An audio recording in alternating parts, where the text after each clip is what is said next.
both Melissa and I have talked about this before as parents and how sort of freakish we are about these sorts of things. But it's really not that unusual for the state to require such things. We do have special requirements for our kids who are just learning how to drive. We do have seatbelt laws.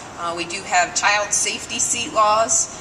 So it just makes sense given not only the number of accidents that there are, but the severity of many of those accidents. And just like over the last few years, there's been more and more discussion about traumatic brain injury with our sports and trying to protect our children who are participating in sports. Similarly, when we know more, we should do more, and so we hope to do that today. So thank you, Melissa, and the American Academy of Pediatrics for your support of this effort. So not only did we hear a great parent perspective, but we always like to involve our public safety partners who are the ones that are really on the front lines, both in education and awareness of our youth and how important this is. And so I'd like to introduce you Police Corporal Renae Rice, who's with the City of Dublin, to talk about her efforts. Good morning. The City of Dublin in 2009 created a bicycle advisory task force in order to make Dublin a bicycle-friendly community.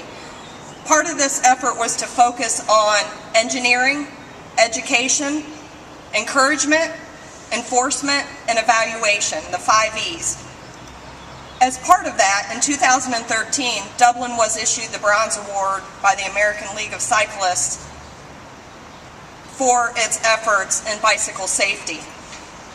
The City of Dublin Police Department has always encouraged bicycle helmet use and bicycle safety. As part of that, we have created a Make Bike Safety a Habit, and we are teaching that in our elementary schools this week. We want to encourage not only children to use their helmets all the time, but we also want to make sure that they are properly using those helmets, and it's reinforced by the parents.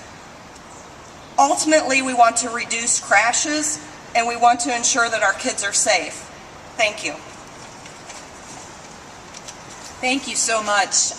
There are many communities in this state that already have bicycle helmet requirements, and so having a statewide effort where we can have a uniform standard will help in the education and awareness process. And so we appreciate the work of Police Corporal Renae Rice and the City of Dublin for what they're doing.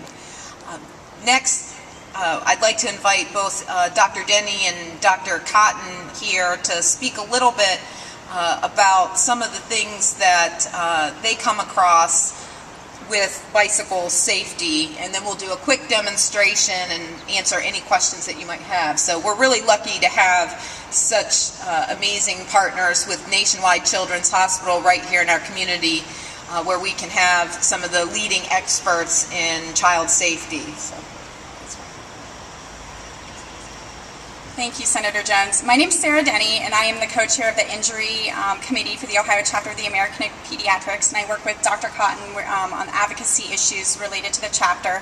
And I'm also a pediatrician in the emergency department at Nationwide Children's Hospital. So on behalf of the Ohio AAP and Nationwide Children's Hospital, we really want to thank Senator Jones for all the work she's done on bike helmet safety, and especially for introducing this really important piece of legislation. Last week, I was chaperoning my oldest son, who's 8, his field trip, and it was a walking field trip. And we're walking along, and one of the little boys was walking next to me, and I've seen him riding around our neighborhood without a helmet many times. And he's come over to our house before, and my husband has always said, you know, buddy, if you come over to our house, you really got to be wearing a helmet. So I don't know how bike helmets even came up, but I asked him, I said, do you have a bike helmet? And he said, yeah, but it's too small. And I said, you know, you really should wear your bike helmet. And he goes, you know what, Mrs. Denny, I'm really good with my bike skills. My brother and I are really good. We know what's going on and we don't need a helmet. And I said, you know what?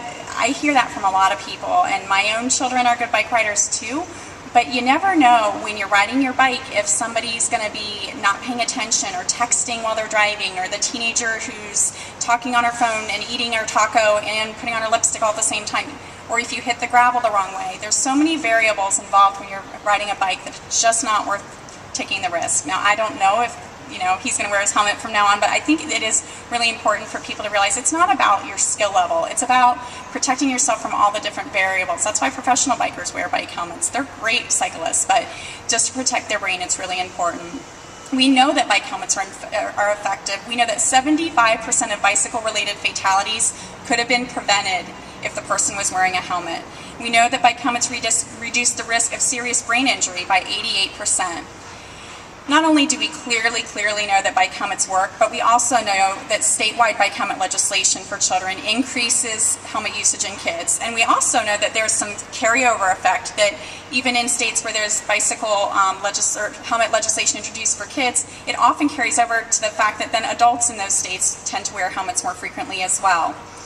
In the 5 years after enacting state legislation, New Jersey saw a 60% decrease in fatalities in children 13 and under. So we know this works. And so that's why we're so excited that Senator Jones has been a champion with this effort and introduced this legislation.